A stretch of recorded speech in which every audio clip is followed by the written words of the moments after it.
hearts are weak, our souls are torn, yet still your mercy is reborn. Risen Lord, oh, set us free from chains of sin that burden me.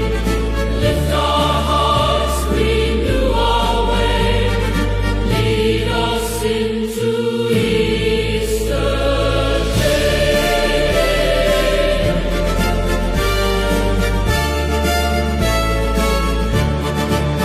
We ask ourselves, what have we done?